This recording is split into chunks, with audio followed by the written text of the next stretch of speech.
तो इस वक्त की बड़ी खबर सामने आ रही है। अगर देखा जाए तो यूक्रेन के राष्ट्रपति ने शांति की पहल जो है वो की थी और पुतिन को बातचीत का जो है वो न्योता दिया था, जिस न्योता को ठुकरा दिया गया है। जी हाँ, पुतिन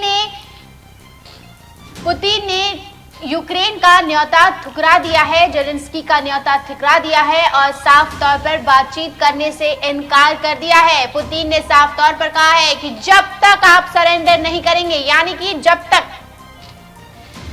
तक यूक्रेन सरेंडर नहीं करेगा तब तक बातचीत का कोई विषय ही नहीं बनता।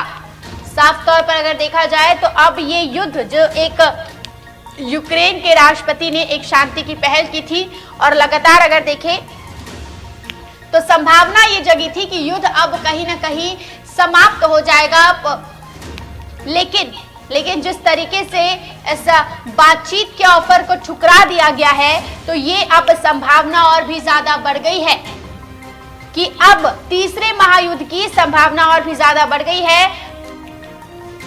ये मामला अब थमने का नाम नहीं ले रहा है। तबाही का मंजर यूक्रेन में थमने का नाम नहीं ले रहा है। यूक्रेन पर रूस ने तेजी से हमला किया था। रूसी सेना की यूक्रेन पर भीषण बमबारी की थी। कीव पर कब्जे के लिए युद्ध जो है फिलहाल जारी है। रूस ने मिसाइल से यूक्रेन पर हमला किया था। चीन के राष्ट्रपति ने पुतिन से बात की। यूक्रेन से बात करने के लिए पुतिन तैयार थे, लेकिन साफ तौर पर उन्होंने कहा है कि जब तक सरेंडर नहीं किया जाएगा तब तक हम बातचीत नहीं करेंगे। जब तक सरेंडर नहीं करता यूक्रेन तब तक हम बातचीत नहीं करेंगे। बातचीत का कोई सवाल ही नहीं उठता।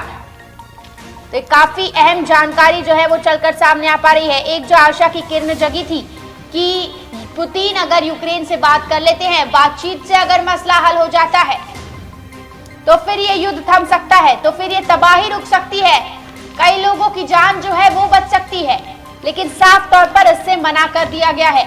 पुतिन ने इससे साफ तौर पर इनकार कर दिया है और यूक्रेन के राष्ट्रपति जेलेंस्की जो है वो सरेंडर करने को तैयार नहीं है।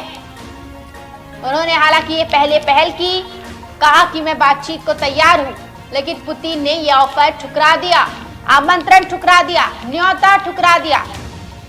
इस वक्त की बड़ी खबर सामने आ रही है कि यूक्रेन जब तक सरेंडर नहीं करता तब तक ये युद्ध नहीं रुकेगा।